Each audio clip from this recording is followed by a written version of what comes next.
2023 काफी धमाकेदार रहा। ऐसे में 2024 से क्या एक्सपेक्टेशंस रखें और कौन सी चीजें हैं जो हमारे मार्केट को इंपैक्ट करेंगी, आज की इस वीडियो में हम समझने की कोशिश करेंगे। सबसे पहले एक्सचेंज लेवल फ्रंट पे चेंजेस आएंगी। वो क्या आएंगी, जैसे कि आप लोगों को बता दूं कंटेक्स्ट के लिए, 20 जनवरी 2024 सैटरडे आता है। उस दिन हमारे स्टॉक मार्केट ओपन रहेंगे दो पर्टिकुलर विंडोज में, 9 से 11 के बीच में, 9 से 10:30, 10-11 के बीच में, और उसके बाद एक और विंडो रहेगा जो 1-1:30 बजे तक खुला रहेगा। आप लोगों को बता दो इसको डिजास्टर रिकवरी साइट का नाम दिया जा रहा है, जिसमें कि बीएसई और एनएसई एक स्पेशल ट्रेडिंग सेशन कंडक्ट करेंगे। लेकिन इससे बड़ी चीज ये होने वाली है, अगर आपको लास्ट ईयर का याद होगा तो एक्सचेंजेस ने एक चीज कही थी कि कहीं ना कहीं हम मार्केट को ओपन रखने की कोशिश करेंगे शाम और धीरे धीरे रात में। क्या ये चीज के होने की संभावना है नेक्स्ट ईयर? जी हाँ, हाई पॉसिबिलिटी है। इसके 3 मेजर इंपैक्ट्स पड़ेंगे। कौन से इंपैक्ट रहेंगे? पहला इंपैक्ट ये रहेगा कि जो वोलेटिलिटी रहती थी वो कंप्लीटली चेंज हो जाएगी। अभी तक हमारे बाजार ने 6.5-6 घंटे के मार्केट ओपनिंग पे वोलेटिलिटी देखी है। यहां पर बिकॉज ड्यूरेशन बढ़ जाएगा, वोलेटिलिटी पे इंपैक्ट होगा।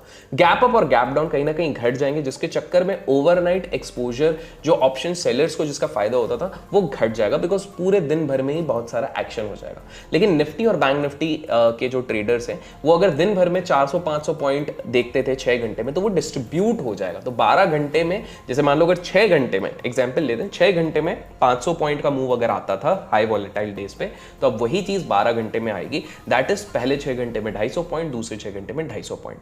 कहीं ना कहीं जो रिजल्ट्स वाला सीजन रहेगा वो कहीं ना कहीं इंपैक्टेड रहेगा, और जितने लोग option selling back tested data से करते हैं उनका पूरा गणित बिगड़ जाएगा। रीजन सिंपल सा है, देखिए बैक टेस्टिंग अभी तक 10-12 साल की जो चल रही थी उसमें हम 6-6.5 घंटे का मार्केट ओपन देखते थे। हमने कभी भी ये चेक नहीं किया कि अगर 12 घंटे, 10 घंटे, 9 घंटे अगर मार्केट ओपन होता तो उसका क्या इंपैक्ट होगा। तो ये कुछ चेंजेस होंगे जहां पर बैक टेस्टेड डेटा शायद आपको उतना ज्यादा बेनिफिशियल नहीं होंगे। तो ये हो गया एक्सचेंज के लेवल पे क्या मेजर चेंजेस आएगा। अब बात करते हैं ग्लोबल सिनेरियो पे।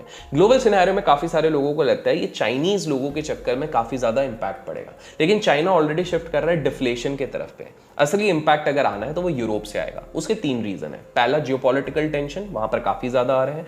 दूसरा, उनके डेमोग्राफिक इश्यूज हो रहे हैं। और तीसरा, एनर्जी प्राइसेस पे जो इनका इंपैक्ट होगा। उनके पास इनकम जनरेटिंग एसेट्स कम है, एनर्जी प्राइसेस पे इंपैक्ट होगा। कहीं ना कहीं ये एक नेगेटिव इंपैक्ट ओवरऑल वर्ल्ड पे चला सकता है। आप लोगों को बता दूं कि इकोनॉमिस्ट की अगर माने तो इंडिया कहीं ना कहीं आउट परफॉर्म करेगा चाइना को और चाइना की population as well as growth को। एक बेनिफिशियल पार्ट इंडिया के लिए होगा कि जो मैन्युफैक्चरिंग स्पेस रहेगा वो कहीं ना कहीं रीएलोकेट हो रहा है भारत में। जी हाँ, जो मैन्युफैक्चरिंग स्पेस था, क्योंकि बाहर देखिए चाइना में बड़ी भसड़ चलती रहती है, प्रॉब्लम चलती रहती है, यूरोप में बड़ी प्रॉब्लम है, तो कहीं ना कहीं ये चीज यहां पर आएगी।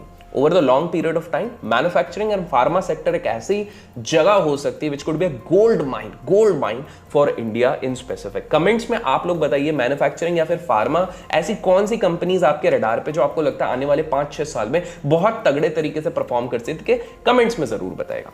आगे बढ़ते हैं, इसको ग्लोबल सिनेरियो को और थोड़ा समझते हैं। तो उम्मीद की जा रही है कि क्रूड ऑयल की जो सप्लाई है मिडिल ईस्ट में, वहां पर मैसिव कट्स दिया जाएगा। तो रशिया और दूसरे पार्ट्स जो हैं वहां पर कहीं ना कहीं ये जो प्राइस होगा वो इंक्रीज होगा। $70 से $95-100 तक का यहां पर ये चीज हो सकता है, जिसके बाद वापस ये ड्रॉप बैक हुआ है $72 पे। लेकिन कहीं ना कहीं माना जा रहा है ये जो मैसिव कट्स किया जाएगा इसके चक्कर में इंडिया में थोड़ी सी प्रॉब्लम हो सकती है। कैसे, इस चीज को समझिए। इंडिया एक टॉप इंपोर्टर है क्रूड ऑयल का, तो कहीं ना कहीं अगर क्रूड ऑयल पे एक इंपैक्ट पड़ेगा, क्रूड का दाम बढ़ता है तो उसका नेगेटिव इंपैक्ट पड़ता है हमारे मार्केट में। तो 2024 में एक कमोडिटी जो कि अच्छा खासा राइज दे सकती है वो है क्रूड ऑयल। तो कमोडिटी ट्रेडर्स यहां पर अपना नजर बना सकते हैं, because crude oil next year expected है कि करीब हमारे आज जिस लेवल पे काफी नीचे है वहां से 20-25% जंप कर सकता है विद द पोटेंशियल डिमांड जो कि चाइना और इंडिया से आएगी। तो ये हमने बात करी ग्लोबल प्राइसेस की, क्रूड की बात कर ली, और ग्लोबल इकोनॉमी की क्या हालात रहेंगे इसकी बात करी। अब बात करते हैं एक बहुत ही important area, precious metal. Precious metal में सबसे ज्यादा हम बात करते हैं गोल्ड की। Because of geopolitical tensions and potential interest rate cuts जो कि आने वाले, फेड ने एक चीज कह दी है कि मार्च तक there is a high possibility हम रेट कट करेंगे और उसके बाद और 2-3 रेट कट करेंगे। इसके चक्कर में जो गोल्ड प्राइसेस है वो ऊपर जाएंगे। ऐसे में मैं लोगों को कहूंगा कि आप गोल्ड एज अ कमोडिटी पे भी आप लोग ध्यान दे सकते हैं, because there is a high possibility in overall market structure कि यहां पर एक पॉजिटिव सेंटिमेंट रह सकता है। अपना ड्यू डिलिजेंस जरूर कीजिए। मैं कोई बाय सेल रिकमेंडेशन नहीं दे रहा हूं, मैं एक कॉमन एनालिसिस करके दे रहा हूं जो कि आपको हेल्प आउट करेगा किस प्रकार से आपके निवेशकों को या आपके जो इन्वेस्टमेंट्स हैं उनको 2024 में आपको ध्यान देना। बाय द वे, इस वीडियो को अभी तक लाइक नहीं किया तो मेक श्योर गाइस लाइक करो। हैप्पी न्यू ईयर है, इसमें मैं भी हैप्पी हो जाऊंगा, प्लस आप लोग भी हैप्पी रहेंगे अगर मैं रेगुलरली आपके लिए इस तरह की इंफॉर्मेटिव वीडियोस लाता रहूं। बिकॉज मैं रेट कट की बात करूं तो रेट कट कहीं ना कहीं नॉन इंटरेस्ट ड्रिवन एसेट्स को बहुत ज्यादा पुश करेगा। अब non interest rate driven assets कौन से होते हैं? दो हैं, एक गोल्ड है और दूसरा क्रिप्टो करेंसीज। इसलिए आप लोग देख रहे होंगे जब से ये इंटरेस्ट रेट कट की बात शुरू हुई है, पहले हाइक की बात हो रही थी, रेट कट की जब से बात शुरू हुई है, क्रिप्टो करेंसीज भी लास्ट 1-2 महीने में अच्छे खासे भागे हैं। तो there is a high possibility कि ये चीज होगी। लेकिन डोंट बी सरप्राइज अगर काफी सारे एक्सचेंजेस जो क्रिप्टो एक्सचेंजेस है वहां पर बूम्स एंड बर्स्ट आपको देखने मिले। कहीं ना कहीं क्लीन अप जरूरी भी रहता है, बिकॉज क्रिप्टो एक्सचेंजेस में कहीं ना कहीं काफी ज्यादा प्रॉब्लम चल रही है। मैंने बीच में एक फेड की बात करी, तो जी हाँ, ऐसा उम्मीद किया जा रहा है कि next year fed rate cut करेगा। तो इसका मतलब क्या है कि मार्केट बस अब यहां से और 10-15%, 20% बढ़ जाएगा। लेकिन मार्केट कितना ऊपर जाएगा कितना नीचे जाएगा किसी को नहीं पता है। लेकिन अगर आप लोगों को याद होगा, हमने एक वीडियो बनाया था कि इलेक्शन आने के 6 महीने पहले मार्केट एटलीस्ट 12 से 15% राइज कर जाता है। और अगर आप नोटिस करोगे मार्केट ऑलरेडी हमारे इंडियन मार्केट्स की अगर बात करें 12-15% के ऊपर राइज कर चुके हैं। लेकिन एक चीज होती है, हमेशा याद रखिए कि मार्केट वर्क्स ऑन डाउ थ्योरी। और डाउ थ्योरी क्या कहता है कि कोई इवेंट होने से पहले मार्केट उसको एज्यूम कर लेते कि ये चीज होगी ही। तो अभी ये जो मार्केट की रैली आ रही है वो एक फ्यूचर प्रोजेक्शन को लेके चल रही है कि फ्यूचर में रेट कट होगा जिसके चक्कर में कंपनीज को फायदा होगा और इसलिए मार्केट रैली कर रही है।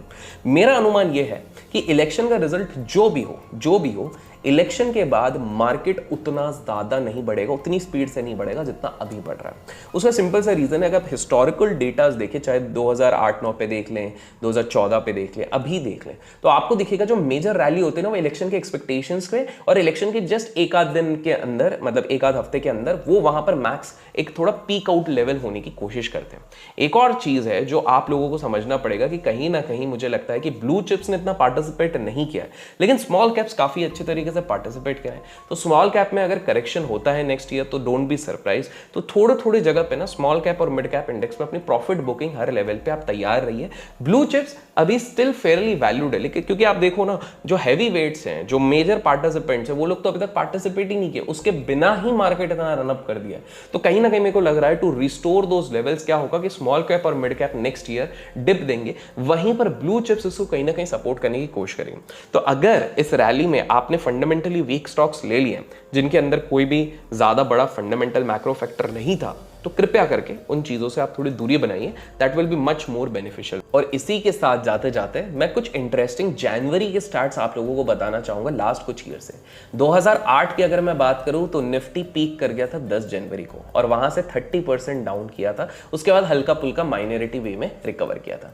2009 की अगर मैं बात करूं तो 7 जनवरी को पीक आउट हुआ था निफ्टी और 15% गिर गया था।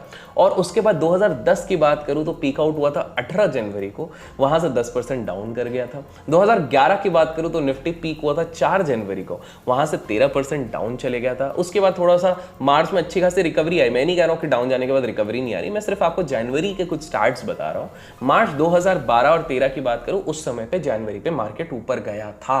2014 की अगर मैं बात करूं तो निफ्टी पीक आउट हो गया था करीब 23 जनवरी में, वहां से 5% मंथ एंड तक नीचे चले गया था।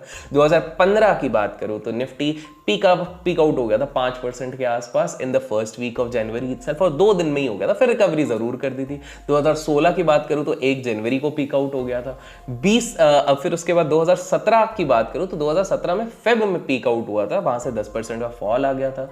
2018 की अगर मैं बात करूं तो वहां से ठीक ठाक वहां से बुलिशनेस के साइंस दिखे। 2017 में 25 जनवरी को मार्केट ने पीक आउट किया था और वहां से गिरना शुरू कर दिया था। और 2019 में तो काफी चॉपी रहा था, जनवरी ज्यादा कुछ इतना मूवमेंट किया नहीं था। 2020 में अप डाउन करने के बाद फेब और मार्च में आप लोगों ने देखा ही है क्या हुआ था। फेब मिड के बाद किस तरह से मार्केट ने रिएक्ट करना शुरू किया था बिकॉज ऑफ कोरोना क्राइसिस। उसके बाद अगर मैं बात करूं 2021 में तो एक ही डायरेक्शन पे, एक डायरेक्शन पे रहा था। 2020 में निफ्टी करेक्ट हो गया था करीब 8% और 21 जन से अगर मैं बात करूं मंथ एंड तक वहां पर थोड़ा वापस उसने अपवर्ड की जर्नी लगाई थी। 2022 की बात करूं तो निफ्टी पीक हुआ था 18 जनवरी के, उसके बाद वो लेवल सीधे 11 नवंबर को देखने मिला था। तो आप लोगों को बता दो कि भैया, और 2023 की भी बात करूं तो 18 जनवरी के नेक्स्ट वीक के बाद आई थिंक सो 6% निफ्टी गिर गया था। मैं ये स्टैट्स इसलिए बता रहा हूँ क्योंकि मोटा मोटी देखा गया कि जनवरी काफ़ी वॉलेटाइल मंथ रहा है निफ्टी के लिए। इतना ये सारा स्टैट्स एंड फिगर्स मैं इसलिए बता रहा हूँ कि मैं ये नहीं कह रहा हूँ गिरेगा, क्योंकि हमने 2-3 साल देखे हैं जिसमें मार्केट ऊपर भी गया है। वैसे तो मैं आपको ओपिनियन जाना चाहूँगा, कमेंट्स में ज़रूर बताइए, लेकिन मार्केट थोड़ा अनस्टेबल रहता है। ऊपर से विक्स अगर मैं बात करूँ लास्ट कुछ दिन में ही 33% अपने लोअर लेवल से ऊपर जा चुका है, विच सिंपली मीन्स कि कहीं ना कहीं मार्केट अब ये एस्टिमेट करने की कोशिश कर रहा है कि हम इलेक्शन ईयर की तरफ प्रोग्रेस कर रहे हैं, वोलेटिलिटी बढ़ेगी, विक्स बढ़ रहा है, और विक्स जब भी बढ़ता है ऑप्शंस में बहुत डामाडोल होता रहता है। तो इस बात को हमेशा आप ध्यान रखिएगा गाइस कि market can be volatile in the days to come. तो थोड़ा सा जनवरी में संभल के आप लोग ट्रेड कीजिए। आशा करता हूँ आज के इस वीडियो से भी आपको कुछ नया सीखने मिला। लाइक शेयर सब्सक्राइब करना ना भूलें।